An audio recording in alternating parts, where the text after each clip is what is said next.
Subhanahu wa ta'ala akan turunkan rahmatnya. Arti rahmat Bapak sekalian, sebagaimana disampaikan oleh para ulama, yang dimaksud rahmatun minallah adalah Allah akan berikan kepada kita apa yang kita inginkan dari kebaikan dunia dan akhirat, dan Allah akan hindarkan dari kita semua keburukan yang tidak kita inginkan baik dunia dan akhirat. Dan itu Allah Subhanahu wa ta'ala turunkan saat orang bersimpuh di majelis-majelis ilmu seperti saat ini.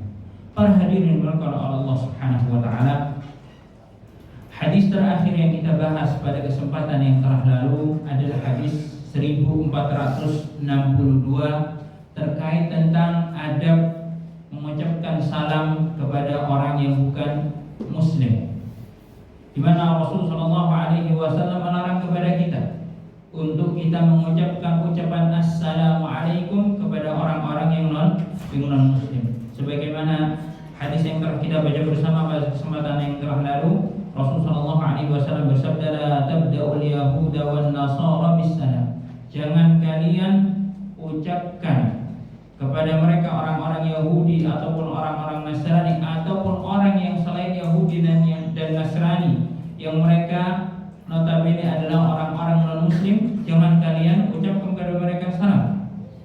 Ya. Wa idza laqitumuhum fi tariqin fattaruhum ila adyaqihi. Dan ketika kalian berjumpa dengan mereka orang-orang non-muslim di jalan, maka bersikaplah yang biasa. Tidak sampai kita bersikap sebagaimana kita bersikap kepada saudara-saudara kita seiman, di mana di antara anjurannya adalah kita mengucapkan salam.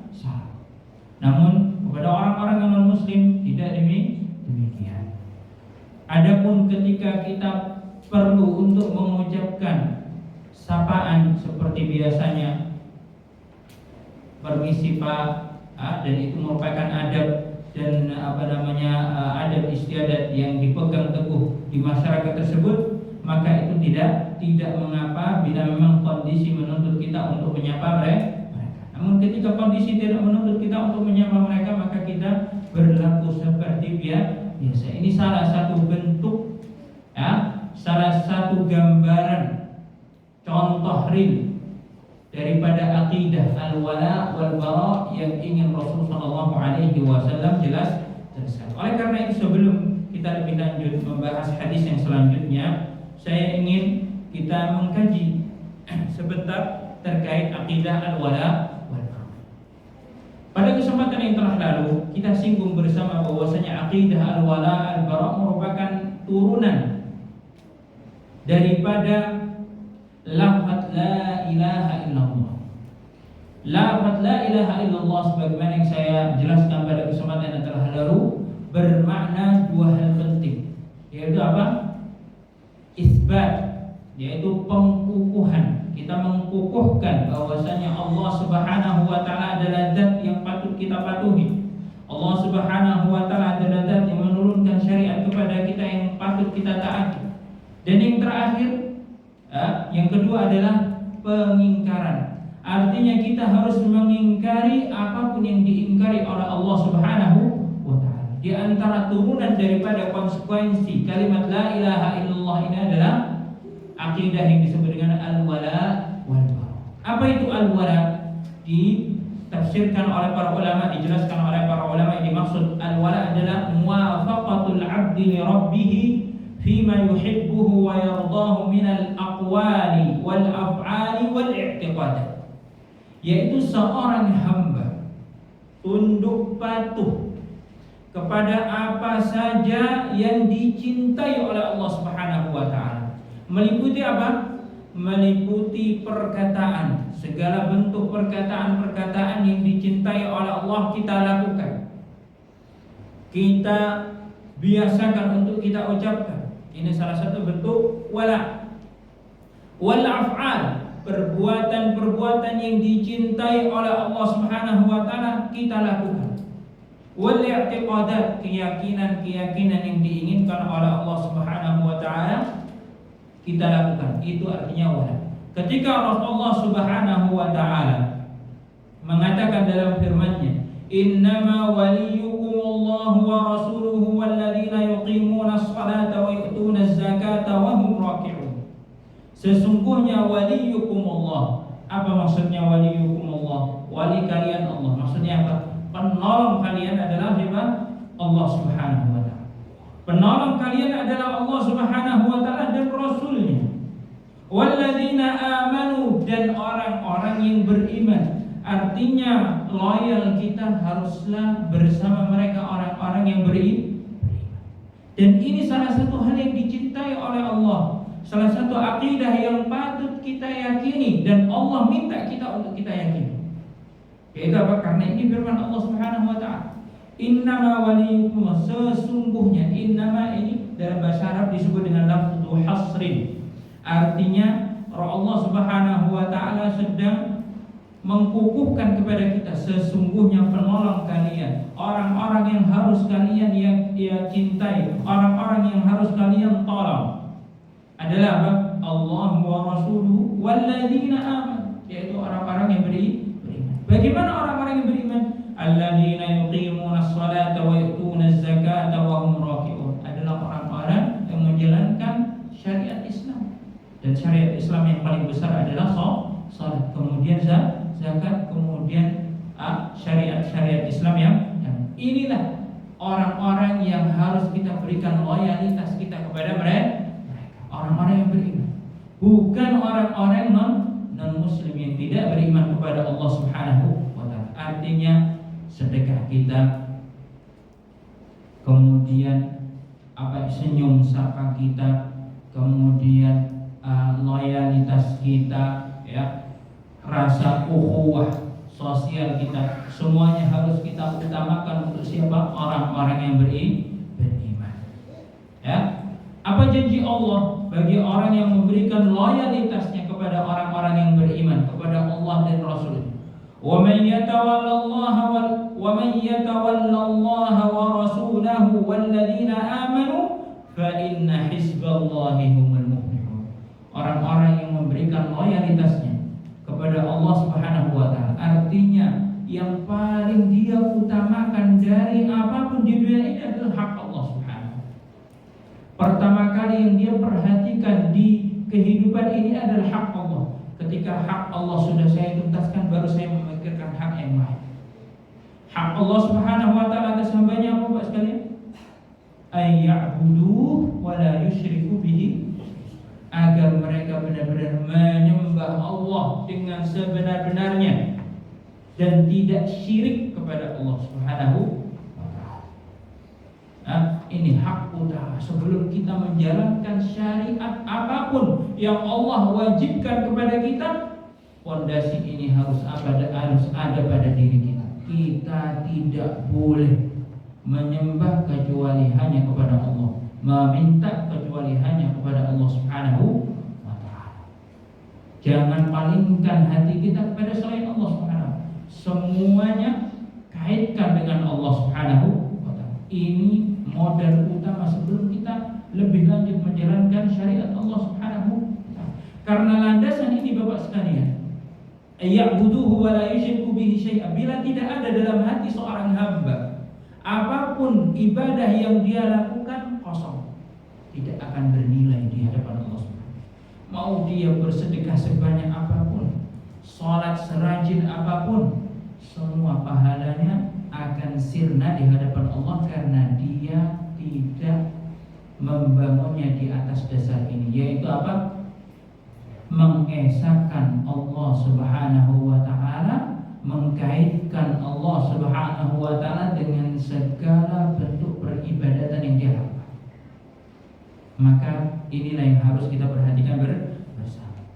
Yang kedua, akidah al-bara'. Apa itu akidah al-bara'? Disebutkan di sini, muwafaqatul 'abdi rabbahu fima yaskhatuhu wa yakrahuhu minal aqwali wal af'ali wal i'tiqadati wal zawal, wa yalzamu min dhalika al bu'du wal bughdu wal adawatu li a'da'illahi wa rasulihi wal mu'minin, yaitu kita mentaati Allah, membenci apa yang Allah benci, Mentaati Allah dalam hal apa? Membenci apa yang Allah benci. Allah membenci kekufuran, kita pun membenci kekufuran, terlepas dari siapa yang melakukan. Ya. Ketika Allah memerintahkan, Bapak sekalian, ini perlu diperhatikan bersama. Ketika Allah memerintahkan kita untuk membenci orang-orang yang kufur, sejatinya Allah bukan mewajibkan kepada kita membenci personnya. Namun kita membenci dia oleh karena amalan yang dia lakukan, akidah yang dia yakini. Nah, ini pasti. Kenapa? Karena kalau kita kaitkan sesuatu tersebut dengan personnya, kita tidak akan adil. Kita akan jatuh pada kezaliman. Namun ketika yang kita benci adalah bukan personnya, tapi amalan, keyakinan yang dia yakini, kita akan adil. Kita akan adil. Ya. Kita membenci apa yang Allah benci daripada apa? Al-aqwal, perkataan yang Allah benci tidak kita lakukan. Seperti apa perkataan-perkataan yang Allah benci? Bersumpah dengan nama selain Allah Subhanahu wa ta'ala. Bernazar, ya, seorang bernazar bukan karena Allah Subhanahu wa ta'ala. Ya.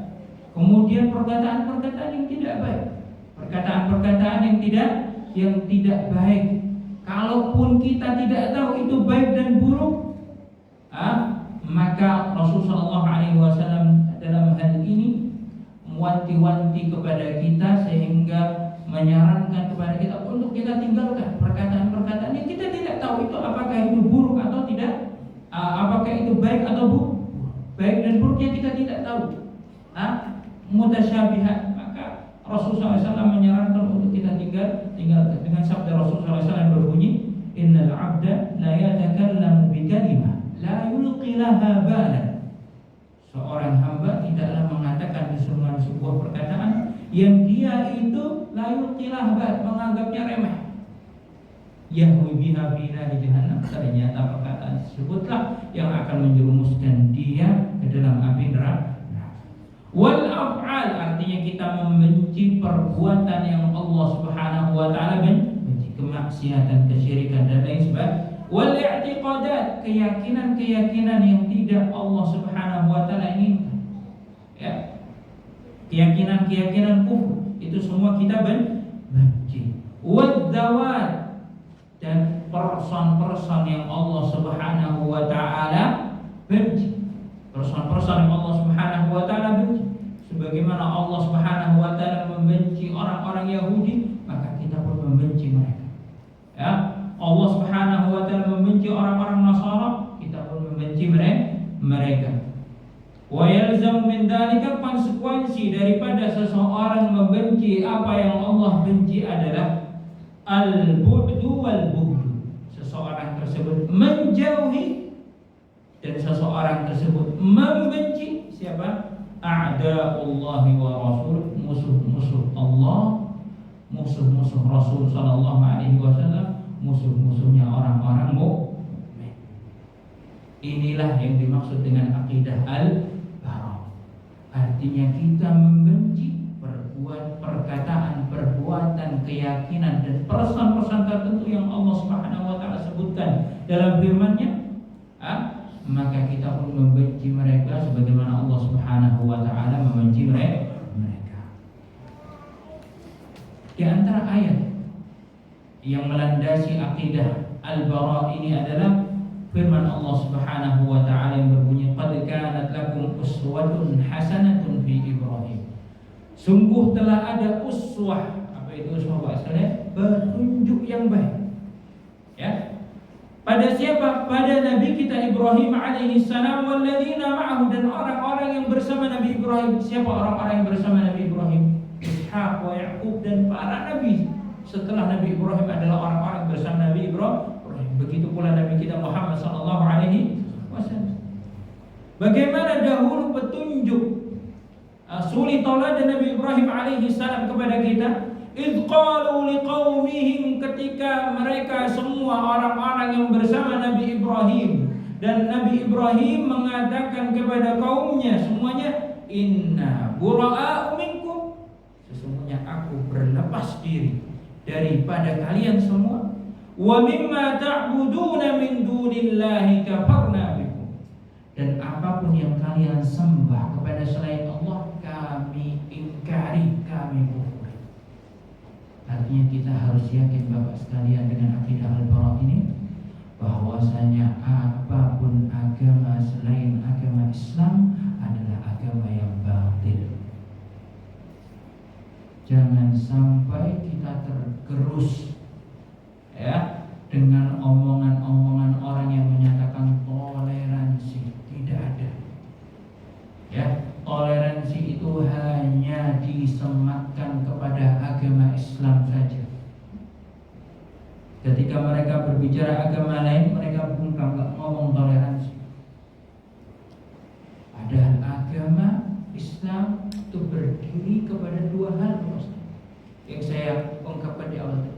Kita harus isbat, mengakui, menetapkan kebenaran bahwasanya Islam adalah agama yang benar. Dan menetapkan Islam agama yang benar ini tidak akan sempurna sampai kita mengingkari apa yang selain agama Islam. Ya, jangan sampai pemikiran kita ya dicampur aduk dengan orang-orang yang mengatakan toleransi. Kita sama-sama mengesahkan, sama-sama umat beragama. Toleransi ada babnya sendiri. Ketika kita berbicara tentang akidah, kita harus benar-benar beriman. Lihat Bapak sekalian, Abi Thalib, paman Rasul sallallahu alaihi wasallam. Gak usah berbicara Abi Thalib, Abu Jahal, orang-orang Quraisy pada saat itu. Bukankah mereka mengakui bahwasanya Tuhan yang melindungi mereka, yang memberikan mereka rezeki adalah Allah? Mereka akui. Namun kenapa mereka tetap kufur? Karena akidah yang terakhir ini belum mereka laksanakan. Mereka belum mengingkari peribadatan selain Allah Subhanahu wa ta'ala. Sebagaimana firman Allah Subhanahu wa ta'ala, bahwasanya mereka berhujjah, kenapa mereka menyembah selain Allah Subhanahu wa ta'ala? Mereka mengatakan bahwasanya peribadatan ini liyuqarribuna ilallahi zulfa, yang akan mendekatkan diri kita kepada Allah Subhanahu wa ta'ala. Niatnya bagus, tapi ternyata itu berkonsekuensi mereka tidak mengingkari apa yang Allah Subhanahu wa ta'ala ingkari, sedangkan mereka pun masih tetap pada kekufuran. Ingat Bapak sekalian, akidah al-bara ini ketika kita tidak pegang, maka ada ancaman Allah Subhanahu wa ta'ala akan mencap kita sebagai orang-orang yang kufur kepada Allah Subhanahu wa ta'ala. Sebagaimana sabda Allah Subhanahu, sebagaimana firman Allah Subhanahu wa ta'ala, la yattakhidul mu'minuna al-kafirina awliya'a min dunil mu'minin wa man yaf'al dzalika falaysa minallahi fi syai'in illa an tattaqu minhum tuqah. Tidak boleh orang-orang yang beriman memberikan loyalitas mereka kepada orang-orang selain orang-orang yang beriman. Artinya memberikan loyalitas mereka kepada musuh-musuh Allah dari kalangan orang-orang yang kafir. Karena orang yang melakukan demikian artinya dia memberikan loyalitasnya kepada orang selain yang beriman. Falaisa minallahi fi syai', maka Allah tidak butuh kepada dia. Apa konsekuensi Allah tidak butuh kepada dia, Bapak sekalian? Allah tidak akan berikan rahmatnya, Allah tidak akan berikan pertolongannya, Allah akan biarkan dia.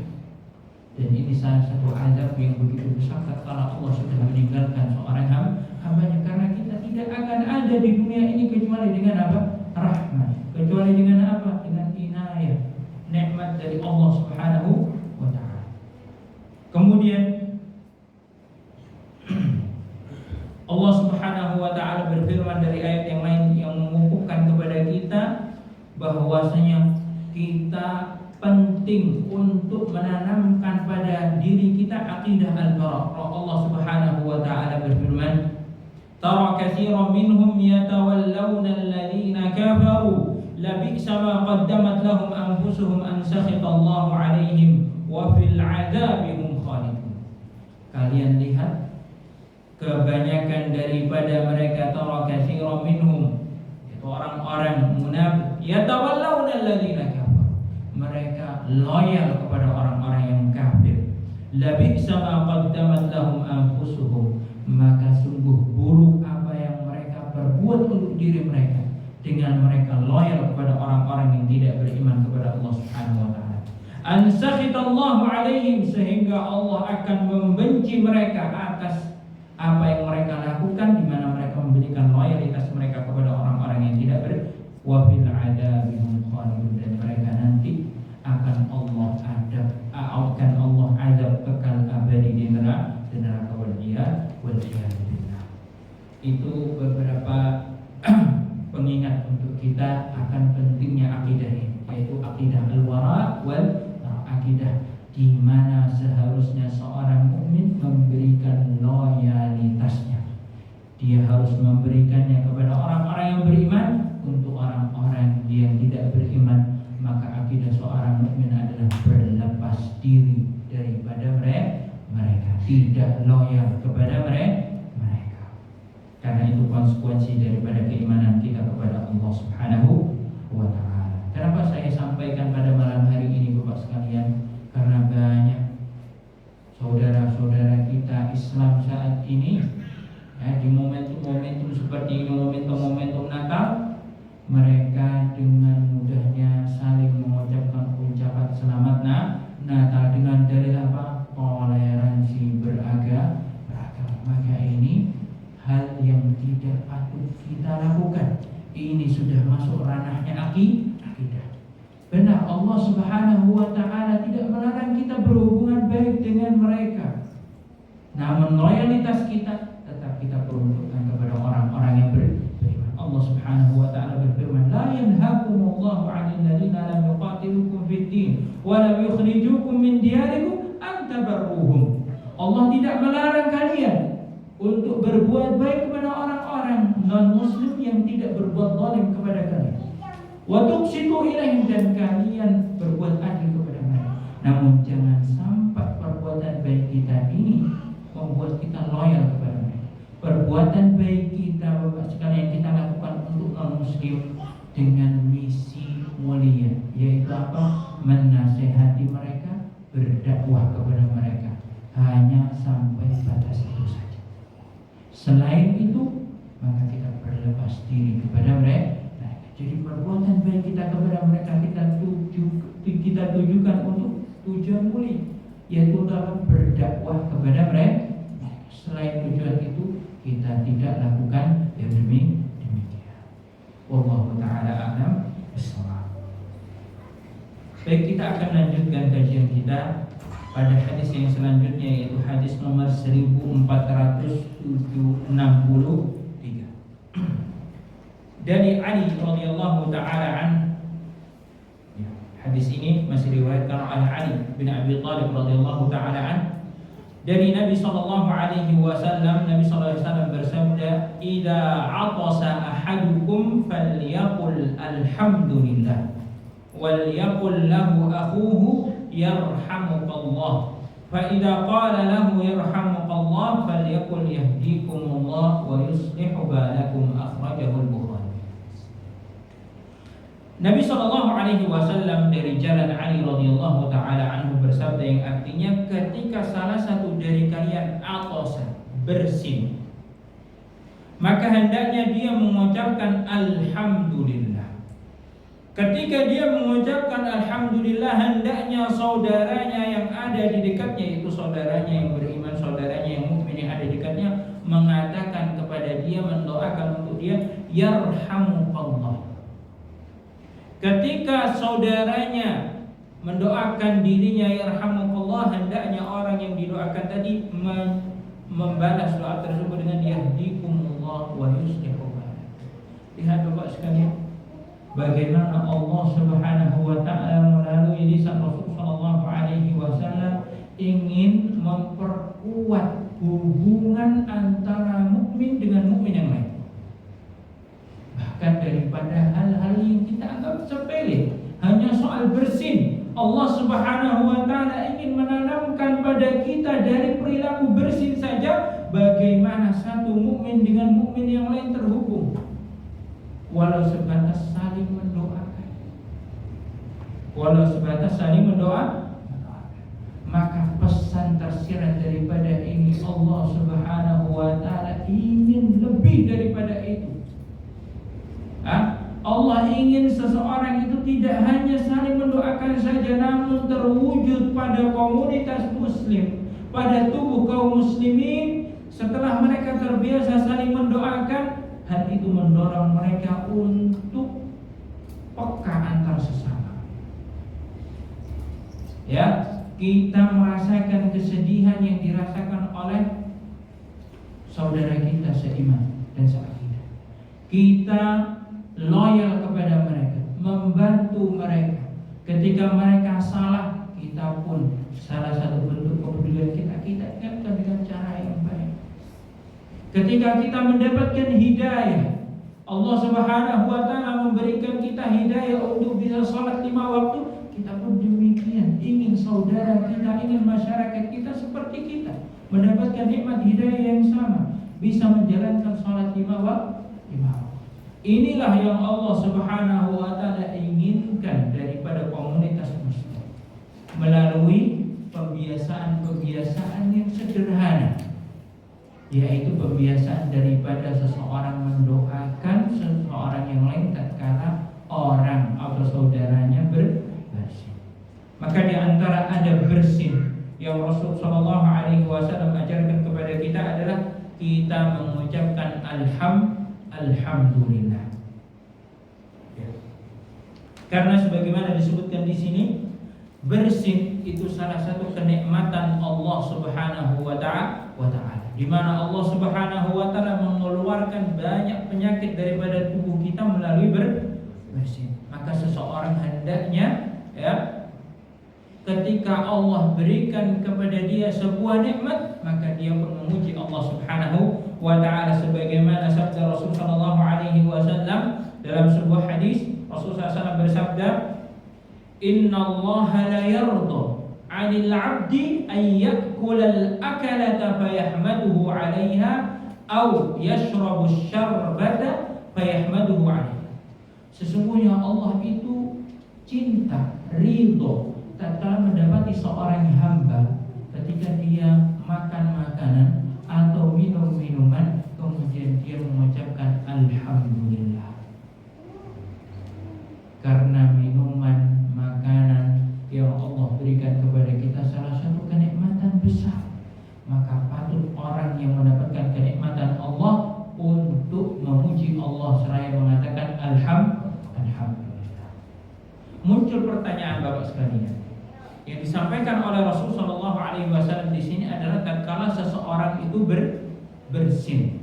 Lalu bagaimana tatkala seseorang itu berdahaga apa istilahnya? Bersendawa. Apakah disyariatkan untuk mengucapkan alhamdulillah? Disebutkan oleh penyarah hadis di sini. Sendawa salah satu perilaku yang sudah ada pada zaman Rasul sallallahu alaihi wasallam. Karena itu adalah naluri alami tubuh manusia. Namun belum ada riwayatnya Rasul sallallahu alaihi wasallam mengucapkan alhamdulillah tatkala bersendawa, kecuali pada satu titik. Ketika seseorang bersendawa itu oleh karena dia masuk angin misalkan. Orang masuk angin itu kan berarti orang sedang dilanda sakit. Kemudian anginnya keluar melalui sendawa dia. Maka ini artinya Allah memberikan kepada dia sebuah kenikmatan. Allah menyembuhkan dia dari penyakit diri. Maka bersendawa di momen ini boleh seseorang mengucapkan alhamdulillah. Adapun sendawa di mana sendawa yang biasa terjadi, maka tidak ada syariat dari Rasulullah SAW seorang itu mengucapkan alhamdulillah. Hanya pada perilaku bersin. Sin saja. Alhamdulillah. Ucapan alhamdulillah. Apa arti alhamdulillah? Alhamdulillah ini Bapak sekalian adalah pujian. Kalimat alhamdu itu berarti pujian beserta pengagungan dan rasa cinta kepada Allah Subhanahu. Artinya kalimat hamdu ini Bapak sekalian, kita memuji Allah Subhanahu wa taala dengan pujian yang sempurna beserta perasaan cinta kita kepada Allah dan pengagungan kita kepada Allah Subhanahu wa taala. Jadi dalam bahasa Arab Bapak sekalian, ada dua kata pujian yang terdiri dari huruf yang sama namun maknanya berbeda. Hamdun dari berapa huruf? Ha, mim, dal. Kata yang lain adalah madhun dari huruf apa? Mim, dal, ha. Hanya struktur katanya yang berbeda, itu membuat maknanya berbeda. Hamdun, pujian, memuji Allah dengan sifat, dengan pujian yang sempurna beserta rasa cinta dan pengagungan. Sedangkan madhun Bapak sekalian, memuji Allah Subhanahu wa taala dengan rasa harap akan pertolongan Allah Subhanahu wa taala. Jadi kalau orang meminta memuji Allah, kemudian dia memohon Allah memuji Allah Subhanahu wa taala karena dia ingin memohon sesuatu dari Allah Subhanahu wa taala, itu artinya dalam bahasa Arab disebut dengan kata apa? Madhun. Adapun orang yang memuji Allah Subhanahu wa taala dengan bentuk, dengan perasaan ta'zim, mengagungkan dan penuh rasa cinta kepada Allah, itu artinya hamdun. Hal ini sebagaimana hadis qudsi di mana Allah Subhanahu wa taala berkata dalam hadis qudsi, qasamtu sholata baini wa baina 'abdi nisfain wa li 'abdi ma sa'al. Aku menjadikan salat ini dua bagian, satu bagian untukku, satu bagian untuk hambaku, wa li 'abdi ma sa'al, dan bagi hambaku apa yang dia minta. Fa idza qala al-'abdu alhamdulillahi rabbil alamin hamadani 'abdi. Ketika orang dalam salatnya mengatakan alhamdulillahi rabbil alamin, maka Allah seraya mengatakan hamadani 'abdi, sedang memujaku, mengagungkanku, mencintaiku hamba. Maka kata alhamdulillahi rabbil alamin ini salah satu kata yang begitu agung maknanya, karena kita memuji Allah dengan segala bentuk pujian yang sempurna. Alhamdulillah, segala puji bagi Allah. Artinya apapun segala pujian-pujian yang sempurna, yang layak untuk Allah, kita peruntukkan untuk Allah dengan lafaz kita apa? Alhamdulillahirabbil alamin. Kemudian ketika Allah Subhanahu wa idza qala ar-rahmanur rahim. Nah, ini kaidahnya Bapak sekalian. Ketika hamdun itu diulang, jadi hamdun itu kan kita mengagungkan Allah, memuja Allah, seraya kita mengagungkan dan mencintai, mengungkapkan rasa cinta kita kepada Allah Subhanahu wa taala. Ketika pujian ini kita ulang Bapak sekalian, maka katanya berubah menjadi sanaun. Katanya berubah menjadi sanaun. Dijelaskan oleh para ulama, pujian yang diulang berulang kali itu adalah namanya sana. Karenanya Allah Subhanahu wa taala mengatakan tatkala hambanya dalam salatnya membaca kalimat Ar-Rahmanur Rahim, Allah mengatakan asna alayya 'abdi. Jadi pujian untuk Allah itu ada dalam tiga kata. Hamdun, pujian dengan bentuk cinta dan pengagungan kepada Allah. Ketika hamdun ini diulang, maka namanya adalah sana. Ya, ketika seseorang itu memuja Allah dengan keinginan dia itu mengharapkan pertolongan Allah Subhanahu wa taala, maka maka itu namanya apa sekalian? Madhum. Sebagaimana salah satu doa tatkala kita berdoa kepada Allah Subhanahu wa taala meminta sesuatu. Allahumma inni as'aluka bi kulli ismin huwa lak sammaita bihi nafsak aw anzaltahu fi kitabik aw 'allamtahu ahadan min khalqik aw ista'tharta bihi fi 'ilmi al-ghaib 'indak an taj'ala al-Qur'ana rabi'a qulubina. Ya Allahumma inni as'aluka bi kulli ismin huwa lak. Ya Allah, aku meminta kepadamu dengan segala nama yang Engkau miliki, segala nama yang Engkau namai dirimu dengan. Ini salah satu pujian namanya. Namun dalam bahasa Arab ini bukan namanya hamdul, tapi namanya apa sekalian? Madhun. Karena dengan pujian-pujian ini kita mengharapkan sesuatu dari Allah Subhanahu wa taala. Namun pujian yang sifatnya pengagungan, maka itu disebut apa? Hamdun, bukan madhun. Hanya berbeda susunan kata, hurufnya sama namun susunan katanya berbeda, sudah berbeda arti. Inilah uniknya dan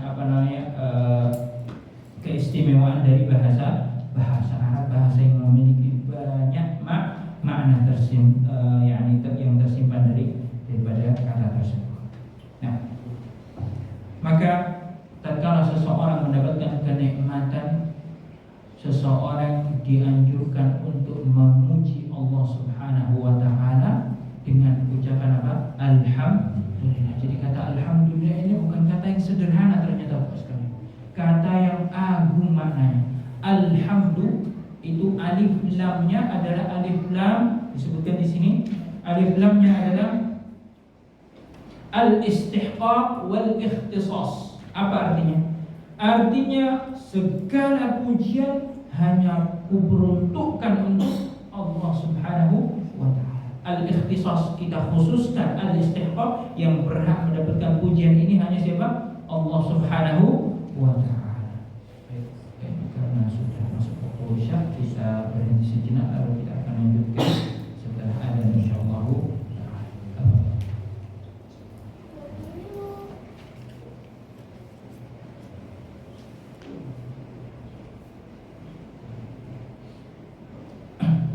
Kita lanjutkan. Setelah seseorang di sini Rasulullah SAW menyatakan falyaqul alhamdulillah. Orang yang bersin hendaknya dia mengatakan alhamdulillah.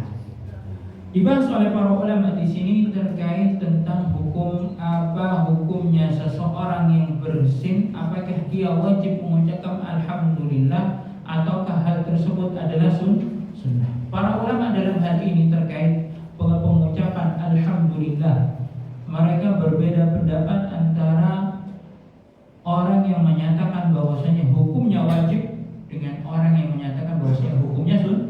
Dan ini perlu kita ketahui. Kenapa? Karena kalau itu ternyata adalah hal yang wajib lalu kita tidak lakukan, Bapak sekalian, maka akan ada konsekuensi apa? Dosa. Namun ketika itu adalah sunnah lalu kita tinggalkan, maka tidak ada konsekuensi dosa. Walaupun kita dituntut untuk membiasakan diri dengan hal-hal yang dicintai oleh Allah Subhanahu wa taala dan hal yang disunahkan oleh Allah Subhanahu wa taala, karena itu konsekuensi dari apa yang saya sebutkan tadi, al-wala kepada Allah Subhanahu wa taala. Para ulama, jumhur ulama menyatakan bahwasanya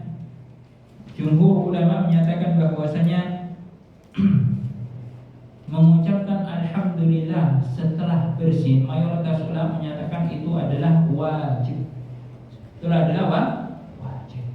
Namun pendapat ini disanggah oleh suatu hadis yang diriwayatkan oleh Rasulullah SAW. Sebelum itu, kenapa para jumhur menyatakan bahwasanya mengucapkan alhamdulillah adalah hukumnya wajib? Karena Rasulullah SAW menyatakan pada redaksi hadis ini dengan bentuk perintah. Falyaqul, hendaknya dia mengatakan. Ada lamul amr, kalau dalam bahasa Arab disebut lamul amr, fi'il mudhari. Di situ ada fi'il mudhari, kemudian bersanding dengan lam, yang lam ini adalah sighatu amr, bentuk perintah. Falyaqul, Sedangkan dalam hukum syariat ada sebuah kaidah, perintah hukum asalnya adalah untuk sesuatu yang wajib. Maka para mayoritas ulama mengambil kesimpulan bahwasanya wajib hukumnya mengucapkan alhamdulillah tatkala bersin. Ini pendapat mayoritas ulama. Namun disanggah, dijelaskan oleh Ibnu Utsaimin, disanggah pendapat ini dengan redaksi lain daripada hadis Rasulullah SAW yang redaksinya menyatakan bukan perintah, namun penghabaran. Kabar dengan perintah bermakna, maknanya sudah berbeda.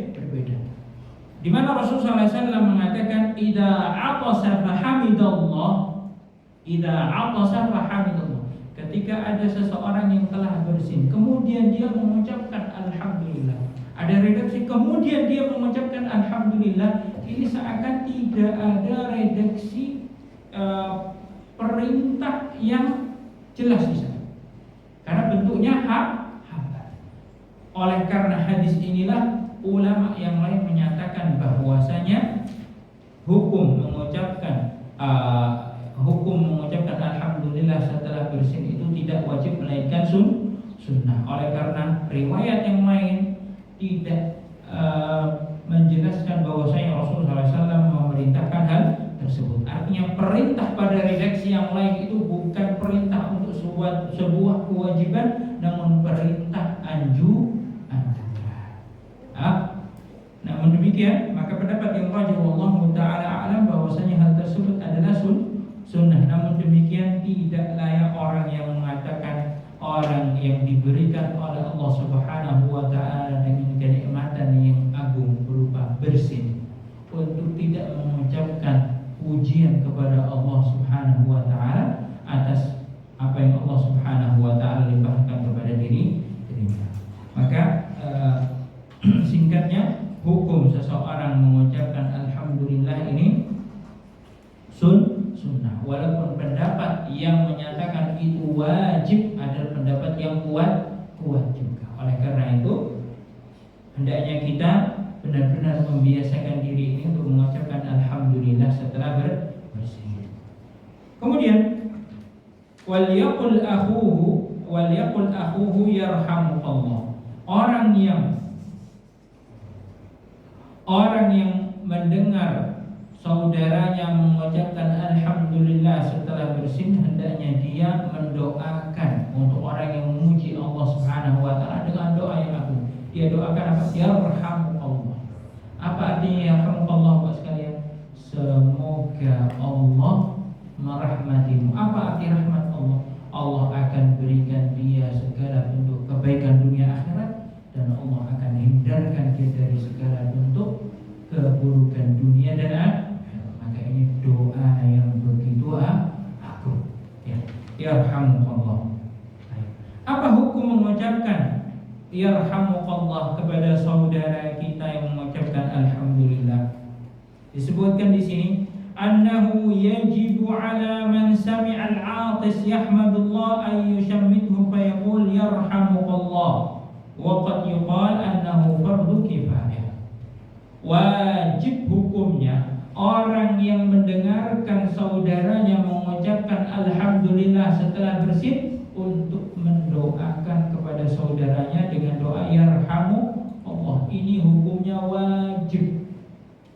Walaupun dijelaskan oleh para ulama wajibnya ini wajib kifayah, namun tetap wajib kifayah tetaplah wajib.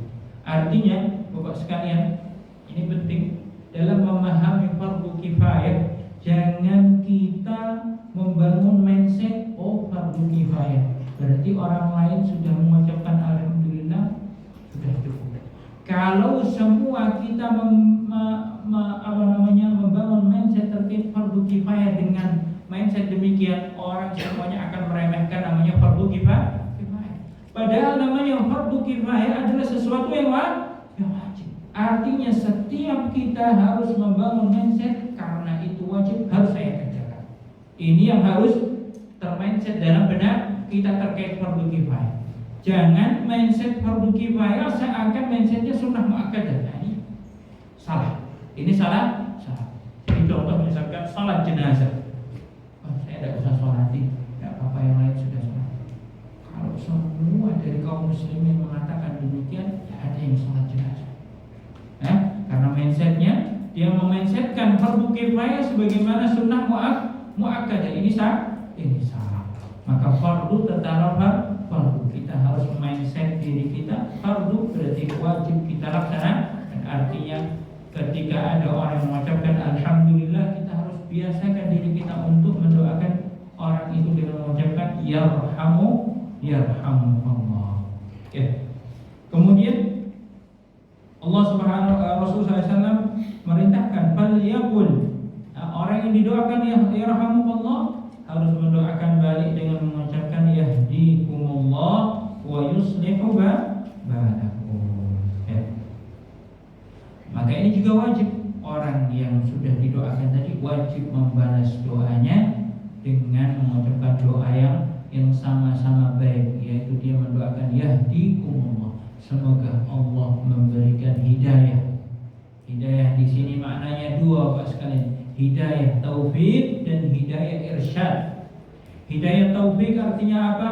Allah semoga memberikan dia hidayah untuk terus berada di jalan yang benar, untuk terus berada di agama Islam yang diridhai oleh Allah Subhanahu wa taala, dan Allah selalu memberikan dia petunjuk untuk melaksanakan hal-hal yang baik.